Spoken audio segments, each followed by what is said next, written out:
কিভাবে 2024-এর পর থেকে এত প্রকট ভাবে হিন্দুদের উপরে নির্যাতন হচ্ছে? আপনি কি মনে করেন এই বিষয়টা নিয়ে, নিতু মজুমদার? আমি এই এই কথাটা অনেকবার বলেছি। সেটা হয়েছে যে আপনারা যে এটাকে ভারত বিদ্বেষী বা ভারতের আধিপত্যবাদের আলোচনাটা দেখেন, দীপু দাস বা আহ, আহ, যার কথাই আপনি বলেন না কেন, আমি আমি সেগুলো বলার আগে আমার মনে হয় যে এখানকার মাইন্ডসেটটা নিয়ে আপনার একটু চিন্তা করা প্রয়োজন।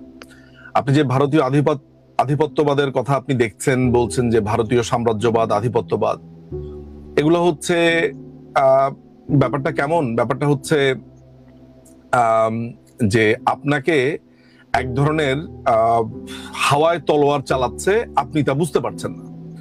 যেমন আপনি দেখবেন যে ওয়াজের মধ্যে অনেক উগ্রবাদী, যেই মানে তথাকথিত যে হুজুররা আছে, উগ্রবাদী যারা আছে, তারা বারবার বলছে ইসলাম শেষ হয়ে গেল, ইসলাম ধ্বংস করে দেওয়ার পায় তারা, এটা মুসলমানদের বিরুদ্ধে ষড়যন্ত্র, এই ধরনের কথা আপনি বলতে শোনেন না? আচ্ছা, বৈশ্বিক প্রেক্ষাপটে আপনি এগুলো নিয়ে নানান ধরনের আলোচনা করতে পারলেও বাংলাদেশের প্রেক্ষাপটে আপনার 90%-এর উপরে মুসলমান। আমি আসলে এক্স্যাক্টলি পার্সেন্টেজটা জানি না, কোন কোন ক্ষেত্রে বলা হয় 92%, কোন কোন ক্ষেত্রে বলা হয় 95%। আমি ধরে নিচ্ছি, সর্বনিম্নটাই বা সেফ সাইডে থাকার জন্য বলছি যে 90%-এর উপরে মুসলমান। 90%-এর উপরের মুসলমান থাকা অবস্থাতে কোনো কান্ট্রিকে যদি বলা হয় যে ইসলাম শেষ হয়ে যাচ্ছে, তাহলে আপনি বুঝতে পারবেন যে যারা এটা বলছে তাদের কোনো একটা উদ্দেশ্য রয়েছে। একজন সাপুরে, সেই সাপুরেকে যদি জানানো হয় যে পৃথিবী থেকে সমস্ত সাপ গায়েব হয়ে গেছে, সাপ শব্দটা আর নেই, তখন সে খেলা দেখাবে কি নিয়ে? তখন সে দড়িকে সাপ সাপ বিবেচনা করে আপনাকে খেলা দেখানোর চেষ্টা করবে, ছলনা করবে। এই যে যেসব উগ্রবাদী হুজুররা আছে, তাদের পুঁজিটা কি? তাদের পুঁজিটা হচ্ছে ঘৃণা, দ্বিখণ্ডিত করবার মনোবাসনা, তারপরে হচ্ছে যে সমাজে সমাজে অসন্তোষ এবং সাম্প্রদায়িকতা, এগুলো হচ্ছে তাদের মূল মশলা। তো আপনার যদি বাংলাদেশে এই জিনিসটা মানুষকে ভাবতে শেখানো হয় বা বারবার করে বলা হয় যে 95% মুসলমানের দেশে ইসলাম খাতরা মে হ্যায়, আবার কি জিনিস এটা? বঙ্গবন্ধুর তার ভাষণেও বলেছিলেন যে এই ইসলাম খাতরা মে হ্যায় কথাটা বলে এই ধরনের রাজনীতি তারা করেছে। ফলে আপনি যে প্রশ্নটা করেছেন, সেখানে আমি কিভাবে এই জিনিসটাকে একটু লিঙ্ক করবার চেষ্টা করছি আমি আপনাকে বলি। এই ভারতীয় আধিপত্যর নাম করে একটা দীর্ঘদিন ধরে বাংলাদেশে মূলত হিন্দু বিদ্বেষ তৈরি করা হয়েছে, একদম স্ট্রেট ফরওয়ার্ড। আজকে যদি ভারতের জায়গাতে সৌদি আরব থাকতো, তাহলে যদি এই যে সীমান্তে বলা হচ্ছে যে সীমান্তে নাকি মেরে ফেলেছে, আপনাকে এসে তখন বলতো যে যেহেতু সৌদি আরব মেরেছে, তাই আপনার ওই স্থান বেচতে চলে যাবে কোনো হিসাব ছাড়া। হ্যাঁ, আল্লাহর জমিনের দেশে আপনাকে মারা হয়েছে। আপনি কি কখনো শুনেছেন যে সৌদি আরবে যে আমাদের নারীরা গিয়ে নির্যাতিত হয়, রেপের শিকার হয়, এখানে মেয়েদেরকে নিয়ে গিয়ে কাজের মেয়ে হিসেবে নিয়ে গিয়ে তাদেরকে যে আসলে আপনাদেরকে যৌনকর্মী হিসেবে কাজ করানো হয় এবং তাদেরকে নির্যাতন করে দেশে পাঠানো হয়, মেরে ফেলা হয়? আপনি কি দেখেছেন যে আমাদের ছেলেমেয়েরা সেখানে যায়, তাদেরকে কিরকম বাজেভাবে ট্রিট করা হয়, মিসকিন বলে ডাকা হয়? আপনি কি কখনো সৌদি আরবের ব্যাপারে এই ধরনের ঘৃণা পোষণ করতে দেখেছেন এই হুজুরদেরকে? কখনো দেখেন নাই। এর কারণ হচ্ছে সৌদি আরব। এটা সৌদি আরবের বদলে যদি হিন্দু আরব হতো, যদি দেশটার নাম হতো হিন্দু আরব, যদি দেশটার নাম হতো হিন্দুস্তান, তাহলে আপনি দেখতেন কি হয়।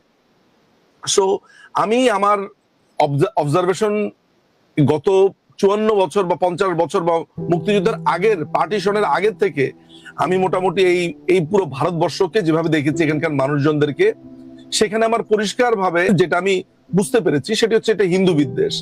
পাকিস্তানের যেসব বই আমি ক্রমাগত ভাবে পড়ছি, যেমন ধরেন আমি একেবারে একটা নতুন একটা বই, হ্যাঁ একেবারে নতুন বের হয়েছে এই 2025 সালে। এই বইটাতে দেখানো হয়েছে যে মুক্তিযুদ্ধের সময় যে আটকে পড়া বাঙালিরা সেখানে ছিল, তাদেরকে কিভাবে ট্রিট করেছে পাকিস্তানিরা। ঠিক আছে, তাদেরকে এখানে বলাই হচ্ছে হিন্দুদের দালাল। হ্যাঁ, হিন্দু মানে হিন্দু শব্দ বা ভারতের দালাল, হিন্দুদের দালাল, এগুলা বলে। আমি পুরো বই এখনো শেষ না করলে, মাত্র বইটা এসছে, সো 17-18 পেজ পড়া পর্যন্ত আমার কাছে এই জিনিসগুলো আমি দেখতে পেয়েছি। সামনে হয়তো আরো তথ্য আছে বইটার। একেবারে লেটেস্ট বইটার উদাহরণ এই কারণে আমি আপনাকে দিলাম যে 55 বছর পরেও যখন অবস্থাগুলো বলা হচ্ছে, বর্ণনা করা হচ্ছে, দেখেন আমি বাংলাদেশে যদি আধিপত্য হয়ে থাকে, তাহলে আমাদের দেশে পশ্চিমা আধিপত্য আছে, আমেরিকান আধিপত্য আছে, ইংলিশ মানে ব্রিটেনের আধিপত্য আছে। আপনি দেখেন বাংলাদেশে একটা বড় অংশের ছেলে মেয়েরা জিসিএসসি এক্সাম দেয় বা এ লেভেল দেয়, ও লেভেল দেয়। এই এ লেভেল ও লেভেল কোন দেশের কারিকুলাম? ইংল্যান্ডের কারিকুলাম। আমরা আমরা ক্রমাগত ভাবে আপনার আগে টোফেল পরীক্ষা দিতে দেখেছি, আমরা দেখেছি জিএমএটি পরীক্ষা দিতে দেখেছি। আমরা জন্মের পর পর শুধু কেঁদেছি মনে হয় বাংলাতে, এরপরে আমরা 2 বছর বা 3 বছরের মাথাতেই আমাদেরকে ইংরেজি শেখানো হয়েছে, অর্থাৎ আমাদের সেকেন্ড ল্যাঙ্গুয়েজ ছিল ইংরেজি। আপনি আমাদের জামা কাপড়ের দিকে লক্ষ্য করেন, আমরা পশ্চিমাদেরকে ফলো করি। আপনি আমাদের টিভি চ্যানেলগুলোতে যান, সেখানে আপনি ইংলিশ চ্যানেলে ছড়াছড়ি দেখবেন। বাংলাদেশে একটা দীর্ঘদিন ধরে আপনার মধুমিতা সিনেমা হলে কিন্তু হিন্দি সিনেমা দেখানো হতো না, কিন্তু ইংলিশ সিনেমা দেখানো হতো মধুমিতা হলে। আমি জানি না আপনার মনে আছে কিনা। বাংলাদেশে যদি আধিপত্য থাকে বা সাংস্কৃতিক আগ্রাসন থাকে, তাহলে পশ্চিমা আগ্রাসন রয়েছে বাংলাদেশে। বাংলাদেশে স্পষ্টতভাবে মার্কিন আধিপত্য রয়েছে। কালচারালি বলে, ইলেকশনের আগে আমি দেখেছি আমাদের রাজনীতিবিদেরা আমেরিকান এমবাসিতে যায়, ইউরোপিয়ান ইউনিয়নে যায়। এই যে জুলাই মাসে, গত জুলাই অগাস্টে যা হয়েছে, এই পুরোটা করেছে ইউরোপিয়ান ইউনিয়ন আর আমেরিকা, সবাই মিলে এটা করেছে। এই পশ্চিমা আধিপত্যের কথা কিন্তু বলে নাই যে জামাতের লোকেরা কদিন পর পর আমেরিকান এমবাসির এর সাথে দেখা করে, ওর সাথে দেখা করে। আমরা পিটার হাসকে ভুলে গেলাম কিভাবে? আমরা ডোনাল্ড লুকে ভুলে গেলাম কিভাবে? পিটার হাসের জায়গায় যদি বীরেন্দর হাস থাকতো বা হাস সিং থাকতো, তাহলে আপনি দেখতেন খেলা কাকে বলে। ডোনাল্ড লুর জায়গাতে যদি শরণ সিং নামে কেউ থাকতো, তাহলে আপনি দেখতেন যে সমালোচনা কাকে বলে, যে ভারতের আন্ডারে চলে গেছে, ভারত কেন নাক গলাবে। তাহলে আপনি কেন আমেরিকান আগ্রাসনের কথা বলেন না? আপনি কেন ইনকিলাব মঞ্চ খুলে আপনি কেন ভারতীয় আধিপত্যের কথা বলছেন? আপনি কেন বাংলাদেশকে নিয়ন্ত্রণ করে আমেরিকা, সেই আমেরিকান এমবাসি নিয়ে বলছেন না? কেন বলছেন না আমেরিকান এমবাসি বাংলাদেশে থাকতে পারবে না? কেন আমেরিকান এমবাসি অভিমুখে আপনি যাত্রা করছেন না বা সমাবেশ করছেন না? এর কারণ হচ্ছে যে আপনি এটা জেনেও না জানার ভান করবেন। আপনাকে একটা রাজনীতি টিকা রাখতে হবে, সেই কারণে আপনি ভারতীয় আধিপত্যের কথা বারবার বলে যাবেন। আর এই ভারতীয় আধিপত্যের পেছনে লুকিয়েই আছে হিন্দু বিদ্বেষ। মূলত ভারত যদি আজকে মুসলিম কান্ট্রি হতো, তাহলে আপনার ভারতের আধিপত্যই মনে হতো না।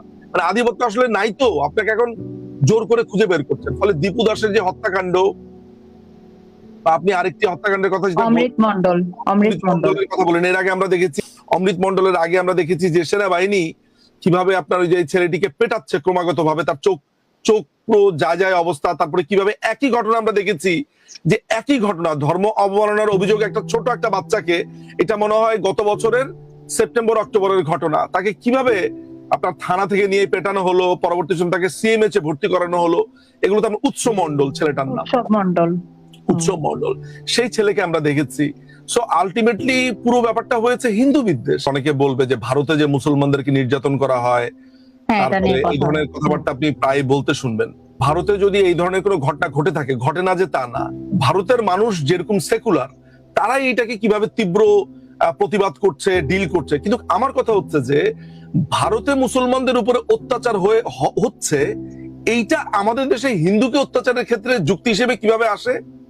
তাহলে তো আমেরিকা লক্ষ লক্ষ মুসলমানকে মেরে ফেলেছে আফগানিস্তানে। আমেরিকার বিরুদ্ধে তো আমেরিকাকে তো কেউ কিছু বলছে না যে ইরাকে যে এত মুসলমান মেরে ফেললো, এই যে আমেরিকা আপনার আফগানিস্তানে এত মুসলমান মেরে ফেললো, তারপরে ইয়েমেনে মারছে, সিরিয়াতে মারছে, বিভিন্ন জায়গাতে, পুরো ইরানে মারছে। এই যে সারা পৃথিবীতে আমেরিকা এত মুসলমান হত্যা করলো, আমি তো কোনোদিন দেখি নাই যে আমেরিকাকে কখনো এগুলা বলতে। মানে আমেরিকার বিরুদ্ধে আপনি কোনো হুজুরকে দেখেছেন যে কোনো আন্দোলন করতে? আমাকে এই জিনিসটা ভাবায়। ফলে পুরো ব্যাপারটাই হয়েছে, আপনি ওই যে, যদি আমি আগেই আপনাকে বলেছি যে ভারতের জায়গাতে সৌদি আরব থাকলে আপনাকে এসে বলতো যে ভারতের একটা লাঠির বাড়ি কি যে মধুর, কি যে মিষ্টি, আপনাকে সে মিষ্টির গল্প শোনাতো, বলতো যে জায়গাতে মেরেছে ওই জায়গা বেহেশতে চলে যাবে। আমার তো এই বাঙালিকে খুব ভালো করে চেনা, এই বাঙালি না, আমার এই বাংলাদেশিদেরকে খুবই ভালো করে চেনা আছে দীপান্বিতা।